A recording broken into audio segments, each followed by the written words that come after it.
The third task under the process domain is to assess and manage risks. Risk management is critical component of project success. The PMP exam evaluates your ability to proactively identify, assess, and address risks, minimize the potential negative impacts, and capitalize on opportunities throughout the project lifecycle. First, a key enabler here we have is to determine the risk management options. The exam may present scenarios, I'm sure it will present a scenarios because as I recall, as some of the student has confirmed that many of the risk management questions has appeared in the PMP exam of 2024 and 2025. So the exam may present scenarios requiring you to identify and appropriate responses to risks based on their severity, probability, and impact. Correct answers here will demonstrate an understanding of the PMI recommended risk management strategies, as we said, avoidance, mitigation, transfer, accepting, or exploitation, sharing, and enhancing in case of opportunities. And again, to remind ourselves when we talked about the risk mitigation strategy for the negative risks, we start with avoiding. Avoiding is modifying the project plan to eliminate the threat or the risk. The next strategy we have is mitigation. Mitigation is reducing the likelihood or impact of a risk. Transfer is shifting the risk ownership to a third party, maybe by, let's say, through insurance or having a contract. The fourth strategy here we have is acceptance. Acceptance is acknowledging the risk and developing a contingency plan if it occurs. When it comes to opportunities, we say the exploitation, the sharing, and enhancing, leveraging these strategies to maximize the positive outcomes. So make sure that you understand each of these strategies, see a real world example and how to apply them. So make sure that when you see a real world scenario as a question, your PMP exam, you'll be able to apply these strategies in real world scenarios. The next key enabler here we have is to iteratively assess and prioritize the risks. Risk management is not a one time activity, it must be continuous and adaptive.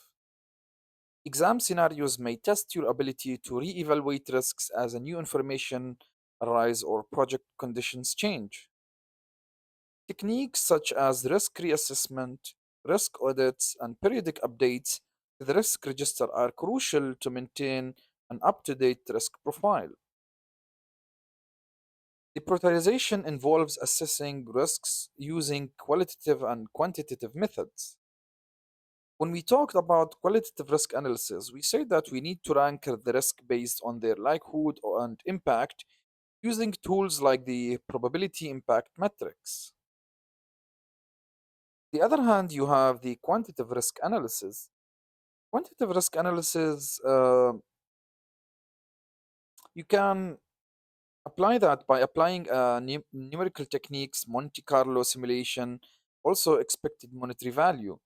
Measure the risk and prioritize them based on their potential effect on project objectives. The exam tip here to this task when assessing and managing risks, we say that in risk-related exam questions, focus on selecting options that reflect a proactive and iterative approach to risk management. Highlight the importance of aligning the risk responses with the project objectives and stakeholder risk tolerance. Ensure to demonstrate the familiarity with the key risk management tools such as the risk register and risk breakdown structure, which is known as the RBS.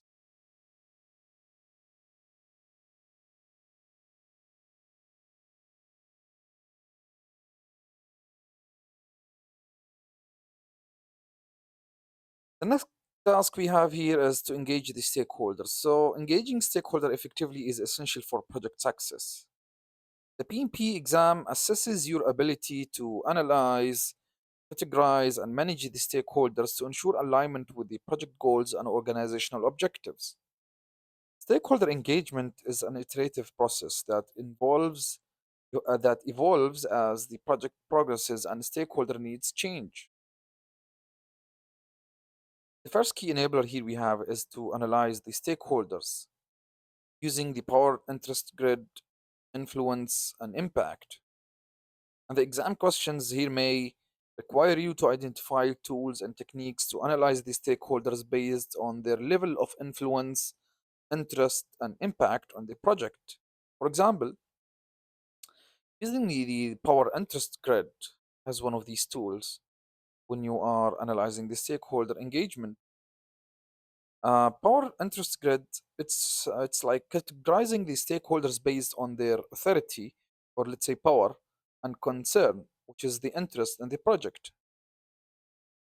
Also, if you remember that we already have covered the silence model, which considers the power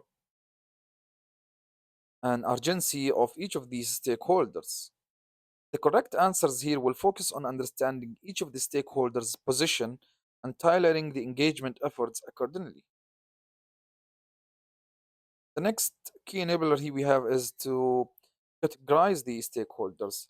And scenarios might ask you to determine how to group stakeholders for a targeted engagement. And these categories could include internal versus external stakeholders, also supportive and resistant stakeholders. It's very important to understand which stakeholder you're dealing with, so you can apply the strategies to let's say, for example, if you have a resistant stakeholder, you need to apply some of these strategies to turn them into a supportive stakeholders. Also, high and low influence on the project as a key stakeholder. So categorization help prioritize the effort and allocate the resources efficiently. Next, we have key enabler, which to engage the stakeholders by category. Engagement strategies should align with the stakeholder categories. For example, a high power and a high interest stakeholder requires an active management through regular updates and involvement in decision making. On the other hand, you have low power and low interest stakeholders that might only need, let's say, frequent updates on the project progress. The next key enabler we have here is to develop, execute, validate strategy for stakeholder engagement. The PMP exam may present questions about creating and implementing stakeholder engagement strategy, also effective strategy, consider the communication needs of the stakeholders or the feedback mechanisms and engagement validation. When it comes to communication needs, you need to tailor your methods and frequency to stakeholder preferences. Also, the feedback mechanism ensures that the stakeholders can express their concerns or provide an input. Finally, we have engagement validation. And engagement validation is monitoring the engagement success through stakeholder feedback, surveys, or behavioral analysis. The final exam tip here for engaging the stakeholder, we say that PMP exam scenarios on stakeholder engagement often involve balancing competing stakeholder needs while maintaining alignment with the project objective. Focus on demonstrating a systematic approach to stakeholder analysis and engagement. Leverage tools like the stakeholder register or power interest grid, stakeholder engagement assessment matrix to craft well rounded strategies.